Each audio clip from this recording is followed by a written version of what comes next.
Hello everyone, this is Dr. Farley. This is a video to help you understand the ways in which you can approach the project we have at hand. If you are using quotes and examples from the Do Breaker itself, you'll want to view the other video, which is literary analysis. That will help you understand how to use those characters and plot and other things like that to make your points. This is for those who want to take an issue and tackle it on its own. And hence I call this the issue analysis.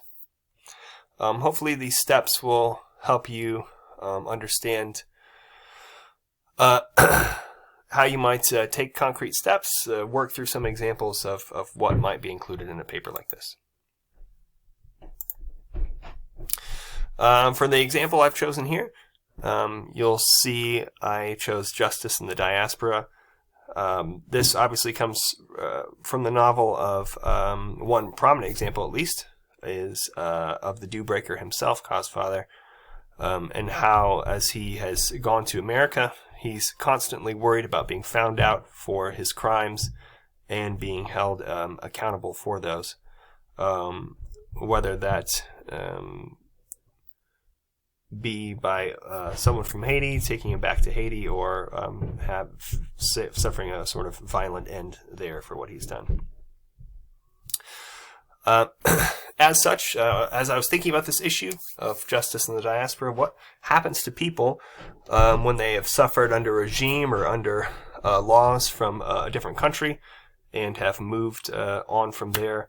What can their fellow citizens do when they're no longer in the jurisdiction where their crimes were committed? So you'll see a couple of different pathways here. The first one is legal pathway, and that is the national versus international law. The second is a sort of extra-legal or extrajudicial pathway of justice there, in which there is no trial or jury or legal process by which a person is found guilty. From the things. Eichmann here is a sort of separate case. He was kidnapped from Argentina after participating in the Holocaust and brought to Israel for a legal process, but that's why I included him there. So let's go through our legal topics. So I've decided I'm going to talk about justice and what happens to people as they leave their country, and as people can seek justice for things that have happened. And I'm looking for legal pathways, and so there's a variety of different things that I've decided to tackle, all of which exist here. International Criminal Court is based in The Hague in the Netherlands, and it was set up in order to try leaders in countries and high-level officials for crimes against humanity. This is genocide and other such crimes. And you'll see heads of state who have participated in such things having been tried there. A recent example would have been Slobodan Milosevic from Serbia, who participated in the Balkan Wars of the former Yugoslavian countries. Universal jurisdiction is something that is a legal concept that basically states that when someone who has committed crimes against humanity or high-level crimes is in another country, even though those crimes were committed in that new country, say a leader is in exile in Europe, for instance, and even though they didn't commit those crimes in Europe, those European countries would have the opportunity to try them under a universal jurisdiction. In other words, the crimes they committed can be tried anywhere. That's hence the universality of it. And so there's going to be some examples and ideas that come behind that. As I was thinking of these legal pathways, I wanted to find a concrete example about how this works. In recent times, there have been Syrians who have worked for the regime of Bashar al-Assad in fighting in the Syrian civil war. And so these folks have been participating in some of the crimes against the citizens there, and they were arrested and are pending trial in Europe. So this is part of that universal jurisdiction idea that even though these Syrians had committed crimes to other Syrians in Syria, and despite the fact they're in a country, say, like Germany, the German courts are going to try that person for such a crime just to be able to hold them to justice.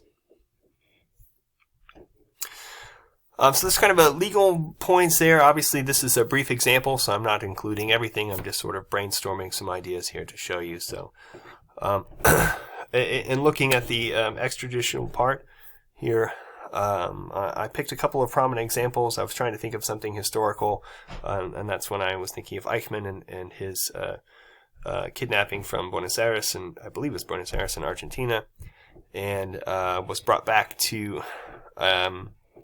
Israel as it was a new country, and tried for his participation in as one of the lead designers of the final solution against the Jews, which was the Holocaust. He was tried in Israel, although not in Argentina, and was sentenced to death and hung a couple years after his abduction. Similarly, someone who committed crimes or contributed to them, at least, Osama bin Laden, as someone who was the brains behind Al-Qaeda and the organization that pulled off the 9/11 disaster in the United States. Obviously, in 2011, President Obama had okayed a SEAL team to go in and assassinate him in Pakistan, where he was hiding, and remove his body from that place. So, again, there's justice for the 9/11 crimes and other things like that, but there was no trial, there was no jury, there was no guilty verdict, except for our own declaration.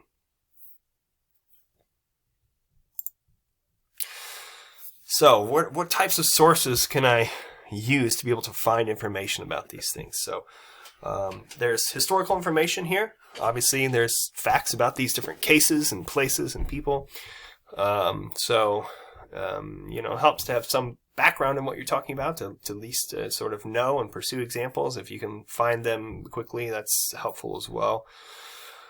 As I'm thinking about the history and these examples and how this has all worked, I was also thinking about just the political power that's enabled people to do this. For Israel, this was probably about 10 years, or roughly, after they had become a state. And so after the establishment of the Jewish state of Israel in 1948, I believe, they had started to pursue some of those who had participated in the Holocaust, Eichmann being one of them. So that political situation enabled them to do that. Just as America's amazing military power, something that is unparalleled in the world, enabled us to find bin Laden, enter into a country, Pakistan, without them even knowing we were coming, carry out an assassination, and leave. Not totally unscathed, but and leave successfully. So very few people, if anyone else, could have really pulled that off. So there's a certain sort of political power that's necessary to achieve that justice. So I was thinking through, power examples, who's bringing justice, who's not, what's going on. There's also the legal processes, and I think that is also a question here. That's why the International Criminal Court was created. The United States is not a signatory to that, but many countries are. That, again, was created to hold leaders accountable for crimes against humanity. Universal jurisdiction, similar concept. And this extrajudicial justice, there is a legal framework for things like drone strikes and other types of extrajudicial killings that the United States does, including recently the Iranian General Soleimani. So that can be researched as well. What is our legal justification for being able to do that?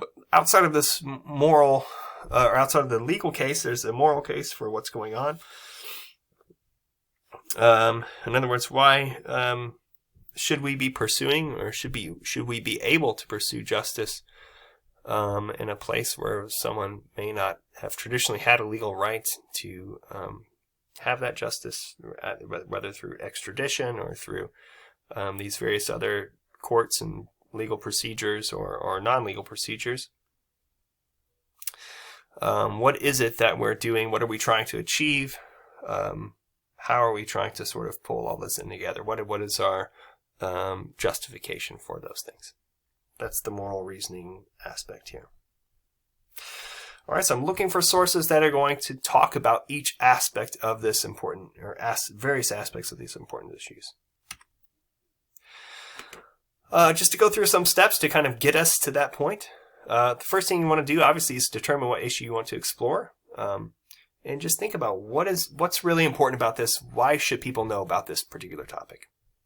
Once you do that, I would say try and find some concrete examples of people or groups or whatever else who've actually gone through what you're talking about. That will help you conceptualize what's the bigger picture, what's going on here across this issue.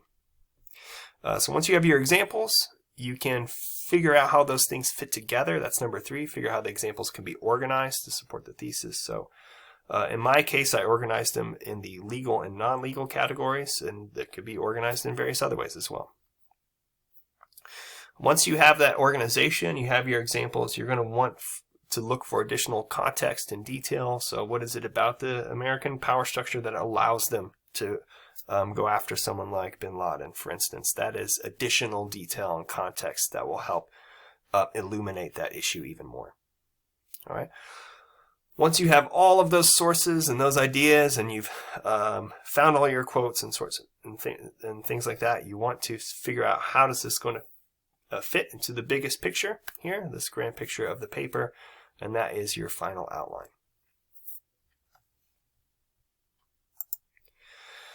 All right. Let me know if you have any questions about this process, the ideas, the sources, and the types of sources you're looking for, the steps you're able to take to achieve those things, how you're getting to explain a major viewpoint, theme, source, issue, whatever you'd like to call it. So please, if you have any questions about any step of this process, a question about sources, question about how you're going to tackle your paper, if you need me to help you brainstorm some ideas or help you find something, please let me know. That's exactly what I'm here for. All right, thanks everybody, and I hope you found this helpful.